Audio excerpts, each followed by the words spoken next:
ತುಮಕೂರಿನಲ್ಲಿ ಮೊನ್ನೆ ನಡೆದಂಥ ಘಟನೆಯಲ್ಲಿ ಮಾತೇ ಬಾಡಿಲ್ಲ. ನಾವು ನೋಡಿದಾಗ ಮಲ್ಲಿಕಾರ್ಜುನ್ ಅವರು ಮನವಿ ಕೊಡೋದಕ್ಕೆ ಅಲ್ಲಿ ಕೈ ಹಿಡ್ಕೊಂಡಿದ್ರು. ಅವ್ರು ತಗೊಳ್ತಾ ಇರಲಿಲ್ಲ, ತಗೊಂಡು ಸುಮ್ಮನೆ ಹಾಗೆ ಹೋಗ್ತಾ ಇದ್ರು. ಏನು ಸರ್ ಹಿಂಗೆ ಹೋಗ್ತಾ ಇದ್ದೀರಾ ಅಂತ ಹೇಳಿದ್ದಕ್ಕೆ ಅಷ್ಟಕ್ಕೆ ಆಗಿದೆ ಹೊರತು ಆ ವಿಚಾರನೇ ಬರಲಿಲ್ಲ. ಮನವಿನಲ್ಲಿ 3 ವಿಚಾರಗಳಿತ್ತು. ಮನವಿ ಎಷ್ಟೇ ಪ್ರವೋಕ ಇರಲಿ, ಯಾವುದೇ ಇರಲಿ, ಆ ಸ್ಥಾನದಲ್ಲಿರುವಂಥವ್ರು ಪ್ರವೋಕ ಆದರೆ ಏನಾಗುತ್ತೆ? ಬಡವರು ಅಸಹಾಯಕರು ಉಳಿತಾರ? ನಾವು ಪ್ರವೋಕ್ ಆದರೂ ನಾವು ಯಾರಿಗೂ ಹಾನಿ ಮಾಡೋಕ್ಕಾಗೋದಿಲ್ಲ. ಆದರೆ ಅವರು ಪ್ರವೋಕ್ ಆಗಿ ಅವ್ರು ಮಾತಾಡಿದ್ರಿಂದ ಏನಾಯಿತು? ಅಧಿಕಾರಿಗಳು ಇವ್ರನ್ನ ಕತ್ತಿನ ಪಟ್ಟಿ ಹಿಡ್ಕೊಂಡು ಎಳ್ಕೊಂಡು ಹೋದರು. ಆಮೇಲೆ ಮನವಿನಲ್ಲಿ ಏನಿತ್ತು, ಒಂದು ತಿಪ್ಟೂರು ಭಾಗಕ್ಕೆ, ಒಂದು ತುಮಕೂರು ಜಿಲ್ಲೆಯಲ್ಲಿ ಒಂದು ಸರ್ಕಾರಿ ಮೆಡಿಕಲ್ ಕಾಲೇಜ್ ಬೇಕು.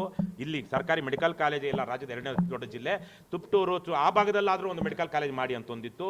2ನೇದಾಗಿ ಈ ಗಣಿ ಬಾಧಿತ ಪ್ರದೇಶಗಳು 3 ತಾಲೂಕುಗಳೇನಿದೆ ಅಲ್ಲಿ ಸುಮ್ಮನೆ ಕಾಂಕ್ರೀಟ್ ಹಾಕುವಂತಹ ಸಿಮೆಂಟು ಕಾಂಕ್ರೀಟ್ನ ಯೋಜನೆಗಳು ಬರ್ತಾ ಇದೆ. ಅದರ ಬದಲಿಗೆ ಜನಪರವಾದಂಥ ಯೋಜನೆಗಳನ್ನು ಈ ಮೆಡಿಕಲ್ ಕಾಲೇಜು ಸೇರಿದಂತೆ ಅಂತಹ ಹಣವನ್ನು ಅಲ್ಲಿ ಬಳಸಿ ದಯವಿಟ್ಟು ಅದನ್ನು ಮಾಡಿ ಅಂತಿತ್ತು.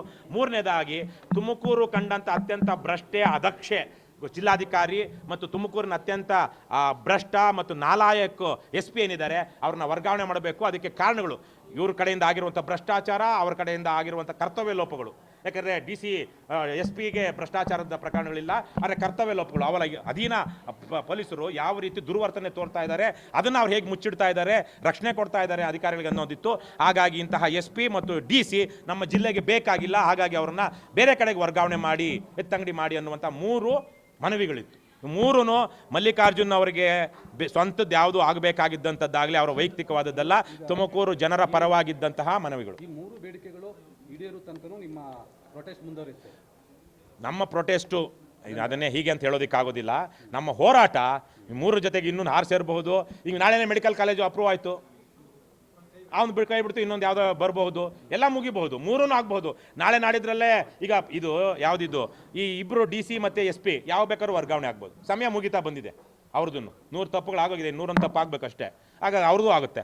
ಇನ್ನು ಈಗಾಗಲೇ ಹಿರೇಮಠರ ನೇತೃತ್ವದಲ್ಲಿ ನೀವೆಲ್ಲ ನೋಡಿದ್ದೀರಾ, ಅಲ್ಲಿ ಏನು ಅಕ್ರಮಗಳಾಗ್ತಾ ಇದೆ, ಅದು R&R ಇದರಲ್ಲಿ ಹಣದಲ್ಲಿ ಅಂಥದನ್ನು ನಾವು ಆವತ್ತಿಗೆ ಏನೇನಿರುತ್ತೋ ಅದನ್ನು ಇಟ್ಕೊಂಡು ಹೋಗ್ತಾ ಇರ್ತೀವಿ. ಒಂದಾಗಿದೆ, ಇನ್ನು ಮನೆಗೆ ಹೋಗೋಣ ಅಂತಿಲ್ಲ. ಜನಪರವಾಗಿ KRS ಪಕ್ಷ ಹೋರಾಟವನ್ನು ಮಾಡ್ತಾ ಹೋಗುತ್ತೆ. ನಿನ್ನೆ ದಿವಸ ಮಾನ್ಯ KRS ಪಕ್ಷದ ಮುಖ್ಯಸ್ಥರು, ರಾಜ್ಯಾಧ್ಯಕ್ಷರು ಮಾನ್ಯ ಶ್ರೀ ರವಿಕೃಷ್ಣ ರೆಡ್ಡಿಯವರು ಪತ್ರಿಕಾಗೋಷ್ಠಿಯನ್ನು ಮಾಡಿದ್ದಾರೆ ತುಮಕೂರಲ್ಲಿ. ಅವರಿಗೆ ಪಾಪ ನನಗನ್ಸುತ್ತೆ ಮಾಹಿತಿಯ ಕೊರತೆ. ಅದರಲ್ಲಿ ನಾನು ನೋಡಿದೆ, ಅವರ ಪತ್ರಿಕಾಗೋಷ್ಠಿಯನ್ನು ನೋಡಿದೆ, ಮಾಹಿತಿ ಕೊರತೆ ಬಹಳಷ್ಟು ಇದ್ದಂಗೆ ಕಾಣುತ್ತೆ.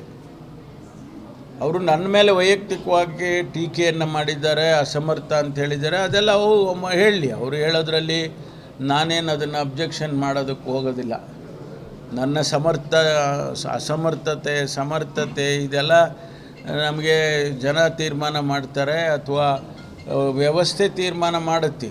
ಅದ್ರ ಬಗ್ಗೆ ನಾನು ಟೀಕೆ ಮಾಡೋಕ್ಕೂ ಹೋಗೋದಿಲ್ಲ.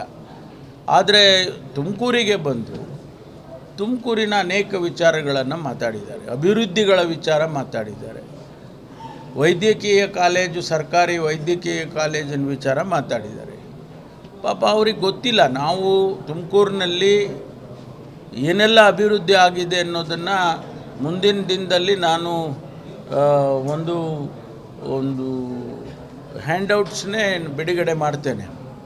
ಯಾಕೆಂದರೆ ನೋಡಿ, ವೈದ್ಯಕೀಯ ಕಾಲೇಜನ್ನು, ಸರ್ಕಾರಿ ವೈದ್ಯಕೀಯ ಕಾಲೇಜನ್ನು ಮಾಡಬೇಕು ಅನ್ನೋ ಉದ್ದೇಶಕ್ಕೇನೆ ನಾವು ಇವತ್ತು 130 ಕೋಟಿ ರೂಪಾಯಿ ಆಸ್ಪತ್ರೆಯನ್ನು, ಹಳೆ ಆಸ್ಪತ್ರೆಯನ್ನು ಹೊಡೆದು ಕಟ್ಟಾಕೋದಕ್ಕೆ ಹೊರಟಿದ್ದೀವಿ.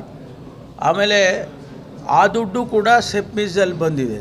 ಏನೋ ಅವರು ಹೇಳಿದ್ದಾರೆ, ಅದನ್ನು ಹಣನೇ ಉಪಯೋಗ ಮಾಡಿಲ್ಲ ಅಂತ ಹೇಳಿದ್ದಾರೆ. ಆಮೇಲೆ 3 ತಾಲೂಕು, ಚಿಕ್ಕನಾಯಕನಹಳ್ಳಿ, ಆಮೇಲೆ ತಿಪ್ಟೂರು, ಗುಬ್ಬಿ, 3 ಮೈನಿಂಗ್ ತಾಲೂಕು ಅಂತ. ಆ ಮೈನಿಂಗ್ ತಾಲೂಕಲ್ಲಿ ದುಡ್ಡೇ ಖರ್ಚು ಮಾಡಿಲ್ಲ ಅಂತ 100 ಕೋಟಿ ರೂಪಾಯಿ ಈಗಾಗಲೇ ಅಪ್ರೂವಲ್ ಮಾಡಿ, ಆ ಸೆಪ್ಮಿಸ್ ಇದರದ್ದು ಅಧ್ಯಕ್ಷರಿದ್ದಾರಲ್ಲ ಮಾನ್ಯ ಜಸ್ಟಿಸ್ ಸುದರ್ಶನ್ ರೆಡ್ಡಿಯವರು, ಅವರು ಅಪ್ರೂವ್ ಮಾಡಿ ಕೊಟ್ಟಿದ್ದಾರೆ. ಆ ಕೆಲಸಗಳು ನಡೀತಾ ಇದೆ. ಅದು ಆಯಾಯ ಕ್ಷೇತ್ರದ ಶಾಸಕರೇ ತೀರ್ಮಾನ ಮಾಡಿದ್ದಾರೆ, ನಮ್ಮ ಕ್ಷೇತ್ರಕ್ಕೆ ಏನು ಬೇಕು ಅನ್ನೋದನ್ನು ತೀರ್ಮಾನ ಮಾಡಿದ್ದಾರೆ. ಆ ಗೈಡ್ಲೈನ್ಸ್ ಕೊಟ್ಟಿದ್ದಾರೆ ಅವರು. ಎಜುಕೇಷನ್ಗೆ, ಹೆಲ್ತ್ಗೆ, ರೂರಲ್ ಡೆವಲಪ್ಮೆಂಟ್ಗೆ, ಫಾರೆಸ್ಟ್ಗೆ ಅಂದರೆ ಎನ್ವಿರಾನ್ಮೆಂಟಲ್ ಇದಕ್ಕೆ ಈ ರೀತಿ ಗೈಡ್ಲೈನ್ಸನ್ನು ಕೊಟ್ಟು ಆ ಗೈಡ್ಲೈನ್ಸಿನ ಒಳಗಡೆ ಹಣ ಖರ್ಚು ಮಾಡಬೇಕು ಅಂತ ಹೇಳಿದ್ದಾರೆ. ಅದರಲ್ಲಿ ಮಾಡಿದ್ದಾರೆ ಆ 3 ತಾಲೂಕು. ನಾನು ಅವರಿಗೆ ಪರ್ಸನಲಾಗಿ ಭೇಟಿ ಮಾಡಿ ನೋಡಿ, ಆರೋಗ್ಯದ ದೃಷ್ಟಿಯಿಂದ, ಶಿಕ್ಷಣದ ದೃಷ್ಟಿಯಿಂದ ಜಿಲ್ಲೆನೇ ಒಂದು ಯೂನಿಟ್ ಅಂತ ತೊಗೊಳ್ಳಿ. ಬರೀ 2,000 ಕೋಟಿನ ತೊಗೊಂಡೋಗಿ ಬರೀ 3 ತಾಲೂಕಿಗೆ ಖರ್ಚು ಮಾಡಿದರೆ ಆವಾಗ ತಾರತಮ್ಯ ಆಗುತ್ತೆ, ಬೇರೆ ತಾಲೂಕುಗಳಿಗೆ ಡೆವಲಪ್ಮೆಂಟ್ ಆಗೋದಿಲ್ಲ. ಅದಕ್ಕೋಸ್ಕರ ನೀವು 2 ಕ್ಷೇತ್ರ ಅಂತೂ ಎಜುಕೇಷನ್ ಆ್ಯಂಡ್ ಹೆಲ್ತು ನಮಗೆ ಪರ್ಮಿಷನ್ ಕೊಡಿ ಅಂತ ಕೇಳ್ಕೊಂಡಿದ್ದೆ, ಅವರು ಕೊಟ್ಟಿದ್ದಾರೆ. ಈಗ ಕೆಲಸಗಳು ಪ್ರಾರಂಭ ಆಗಿದ್ದಾವೆ, ಎಲ್ಲ 3 ಕ್ಷೇತ್ರದಲ್ಲೂ ಆಗಿದ್ದಾವೆ. ಈಗ ಜಿಲ್ಲೆ ಒಳಗೂ ಕೂಡ ಪ್ರಾರಂಭ ಆಗುತ್ತೆ. ಪಾಪ ಇವ್ರಿಗೆ ಯಾರೇನು ಹೇಳಿದ್ರೋ ಗೊತ್ತಿಲ್ಲ, ನಾವು ಸರ್ಕಾರಿ ಕಾಲೇಜ್ ಮಾಡೋದಕ್ಕೆ ಅಡ್ಡ 20 ಎಕರೆ ಭೂಮಿ, ಆಗ ಹೊಸದಾಗಿ ಏನು ರಿಂಗ್ ರೋಡ್ ಬರುತ್ತೆ ಅಲ್ಲಿ ನಾವು ಈ ಕಾಲೇಜ್ ಮಾಡೋದಕ್ಕೆ ಕೂಡ ಹಾಸ್ಟೆಲ್ಸ್ಗಳು ಮುಂದಿನ ದಿನದಲ್ಲಿ ಮಾಡೋದಕ್ಕೆ ಅನುಕೂಲ ಆಗುತ್ತೆ ಅಂತ ಅಲ್ಲಿ ಜಾಗನ ಗುರುತಿಸಿದ್ದೀವಿ. ಈ ಆಸ್ಪತ್ರೆ ಆದರೆ 450 ಬೆಡ್ಡು ಆಸ್ಪತ್ರೆ ಆಗುತ್ತೆ. ಈಗಾಗಲೇ ಇನ್ನು ನಾವು ಮಹಿಳಾ ಮತ್ತು ಮಕ್ಕಳ ಆಸ್ಪತ್ರೆ, ಕ್ಯಾನ್ಸರ್ ಆಸ್ಪತ್ರೆ, ಟ್ರಾಮಾ ಸೆಂಟರ್ ಇದೆಲ್ಲ ಸೇರಿದರೆ ಅದೊಂದು 300-400 ಬೆಡ್ ಆಗುತ್ತೆ. ಆಗ ನಮಗೆ ಮೆಡಿಕಲ್ ಕಾಲೇಜ್ ಮಾಡೋದಕ್ಕೆ ಸಾಧ್ಯ ಆಗುತ್ತೆ. ಇದು ಪಾಪ ಅವ್ರಿಗೆ ಗೊತ್ತಿಲ್ಲ, ನಾವು ಅವ್ರಿಗೆ ಯಾರಿಗೂ ಹೇಳಕ್ಕೆ ಹೋಗಲಿಲ್ಲ ಇದೆಲ್ಲ. ಅದರಿಂದ ಅದು ಒಂದು ಭಾಗ. ಆಮೇಲೆ ಅನವಶ್ಯಕವಾಗಿ ಅಧಿಕಾರಿಗಳ ಮೇಲೆ ಆಪಾದನೆ ಮಾಡೋದನ್ನು ನಾನು ಟೀಕೆ ಮಾಡೋಕ್ಕೆ ಹೋಗಲ್ಲ. ಅವರಿಗೆ ರೈಟ್ಸ್ ಇದೆ, ಮಾಡಲಿ. ಅದಕ್ಕೆ ಜಿಲ್ಲಾಧಿಕಾರಿಗಳಿರ್ಬೋದು, SP ಅವರಿರ್ಬೋದು, ಇಡೀ ಜನಸಮುದಾಯಕ್ಕೆ ಗೊತ್ತಿದೆ ಏನು ಕೆಲಸ ಮಾಡಿದ್ದಾರೆ, ಅವರೆಲ್ಲ ಏನು ಮಾಡ್ತಾ ಇದ್ದಾರೆ ಅಂತ. ಇಲ್ಲ ಅವ್ರ ಮೇಲೆ ಸ್ಪೆಸಿಫಿಕ್ ಆಗಿ ಕರಪ್ಷನ್ ಚಾರ್ಜಸ್ ಇದ್ದರೆ ಅಥವಾ ಇನ್ನೇನಾದರೂ ಮ್ಯಾನಿಪುಲೇಟ್ ಮಾಡಿದರೆ ಅದನ್ನು ನಾವು ಸರ್ಕಾರ ಗಮನಿಸುತ್ತೆ. ಅದು ಬಿಡಿ, ಅದು ನೋಡಿ, ಯಾರೂ ಉದ್ದೇಶಪೂರ್ವಕವಾಗಿ ಮಾಡಲಿಲ್ಲ. ಅವತ್ತು ಅವ್ರು ಬಂದರು, ಈಗ ನಾವು ಮಾಡಿದ್ದೇ ಅಹವಾಲನ್ನು ಸ್ವೀಕಾರ ಮಾಡೋಕ್ಕಲ್ವ. ಅವ್ರು ಬಂದು ಅಹವಾಲು ಕೊಟ್ಟಿದ್ದರೆ ನಾವು ಯಾರು ಬೇಡ ಅಂತೀವಿ. ಅದಕ್ಕೆ ನಾನು 11 ಗಂಟೆಯಿಂದ 3:30ವರೆಗೂ ಕೂಡ ನಾನು ಕೂತ್ಕೊಂಡು ಅಲ್ಲಿ ಎಲ್ಲರ ಪ್ರತಿಯೊಬ್ಬರ ಅಹವಾಲನ್ನು ತೊಗೊಂಡ್ರೆ ಅವರು ಬಂದು ಕೊಡಬೇಕು. ಅವ್ರನ್ನ ಬೇಡ ಅಂತ ಯಾರಾದರೂ ಬೇಡ ಅಂತ ಹೇಳಿದ್ರ? ಬಂದು ಏಕಾಏಕಿಯಾಗಿ ಅವರು ಬೇರೆ ಬೇರೆ ರೀತಿಯಲ್ಲಿ ಅವ್ರು ವರ್ತನೆ ಮಾಡಿದ್ದು, ಅಷ್ಟಕ್ಕೋಸ್ಕರ ಆ ರೀತಿ ಘಟನೆ ನಡೀತೆ ವಿನಃ ಯಾರೂ ಉದ್ದೇಶಪೂರ್ವಕವಾಗಿ ಅವರನ್ನು ಟಾರ್ಗೆಟ್ ಮಾಡಿ ಮಾಡುವಂಥ ಕೆಲಸ ಯಾರಿಂದನೂ ಆಗಲಿಲ್ಲ. ಅವರು ಕೂಡ ಅದನ್ನು ಅರ್ಥ ಮಾಡಿಕೊಂಡ್ರೆ ಒಳ್ಳೆಯದು ಅಂತ ಹೇಳಿ ಸಂದರ್ಭದಲ್ಲಿ ಹೇಳ್ತೀನಿ. ಅಷ್ಟೇ ಕ್ಲಾರಿಫಿಕೇಶನ್. ಬಳ್ಳಾರಿಯಿಂದ ತಂದಂಥ ಹಣವನ್ನು ಯೂಸ್ ಮಾಡಿದ್ದೀವಿ ಅಂತ ಹೇಳಿದ್ದಾರೆ ಲಾಸ್ಟ್ ಟೈಮ್.